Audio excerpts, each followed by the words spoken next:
Forsætisráðherra segir að það sé pólitísk ákvörðun forgangsröðun að tengja almannatryggingar við launavísitölu.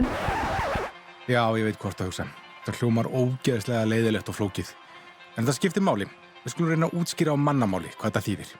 Byrjum á kerfinu eins og í dag. Eldri borgarar og öryrkjar fá greiddan lífeyri frá ríkinu. Það almannatryggingakerfið.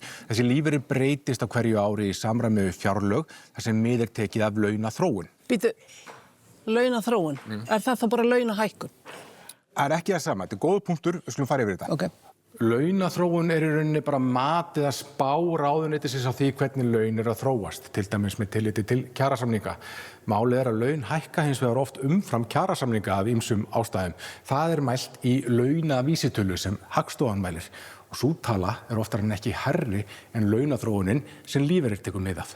En bara þýðir þetta ekki að lífeyrir hækkar þá minna en laun? Jú, það gengur vel. Aftur á móti má ekki hækka lífeyri minna en verðlag hverju sinni. Og það þýðir að þegar verðbólga hærri en laun, þá snýst dæmið við. Þú ert alveg búin að týna mér. Allt í lagi, útskýrum það aðeins betur. Í verðbólguskoti verða laun þegar fyrir kaupmáttarrýrnun. Hvað þýðir það? Ímyndum okkur að þessi appelsína kosti 100 krónur. Svo kemur 10% verðbólga. Allt í einu kostar þessi appelsína 110 krónur. Það þýðir að 100 kall launþegans dugar ekki lengur fyrir appelsínunni. Hann fær minna fyrir peningin. Í lögum segir hins vegar að lífeyrir má aldrei hækka minna en verðlag. Það þýðir að lífeyrisþegar fá þessar auka 10 krónur svo þeir geti áfram keypt appelsínuna. En af hverju þetta svona? Þetta af því að við viljum standa vörð kaupmátt þessa hóps.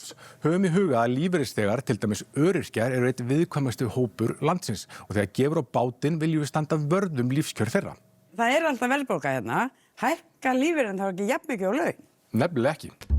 Þrátt fyrir þetta öryggisnet hefur lífeyrið verið að dragast aftur úr launum. Í greinargerð með frumvarpi ríkisstjórnar kemur fram að laun hafi hækkað 1,7% meira en lífeyrir á ári undanfarin áratug. 1,7% hljómar lítið en safnast upp með tímanum. Ímyndum okkur að laun og lífeyrir séu langhlauparar. Hér erum við með launapeðið og lífeyrispeðið. Þau leggja stað á sömu ráslínun. En sjáum hvað gerist ef launin hlaupa alltaf 1,7% hraðar en lífeyrir. Eftir 100 metra eða 1 ár munurinn ekki ýkja mikill, en með tímanum eykst bilið og lífeyririnn dregst smám saman aftur úr. Og þetta breikandi bil kallað kjaragliðnun. Þess ætlar ríkisstjórnin að útrýma með því að hætta að miða við launaþróun farið þessi stað að notast við launavísitölu. Það þýðir að þá fer lífeyrir að hækka í takt við laun. Jafnvel þótt lífeyririnn byrji aftar í hlaupinu, að því hann larri, helst bilið á milli hlauparana núna óbreytt. Þetta ekki fínt lausn? Já, þetta hljómar allavega vel. Ég meina, það auðvitað ekki sanngjarnt að fátækasta fólki drægist alltaf kerfisbundið aftur úr. En það sem þeir sem gagnrýna frumvarpið hafa helst áhyggjur af að það áfram gert ráð fyrir því að lífeyrir hækki aldrei minna en verðlag. Hvað þýðir það? Gefum okkur að við göngum í gegnum nokkur góðærisár þar sem bæði laun og lífeyrir hafa hækkað myndarlega og bilið á milli sé tiltölulega óbreytt. En svo kemur allt í einu verðbólguskot. Launin þurfa að hægja á hlaupinu en lífeyrir fær sem fyrr smá auka kraft til þess að halda dampi og hann kemst aðeins nær launum, bilið hér minnkar. Árið eftir samið launahækkunur til þess að bregðast við verðbólguskotinu. Þannig að launin geta aðeins gefið í aftur. En að því að lífeyrir bundið við launavísitölu þá hækkar hann aftur út af því.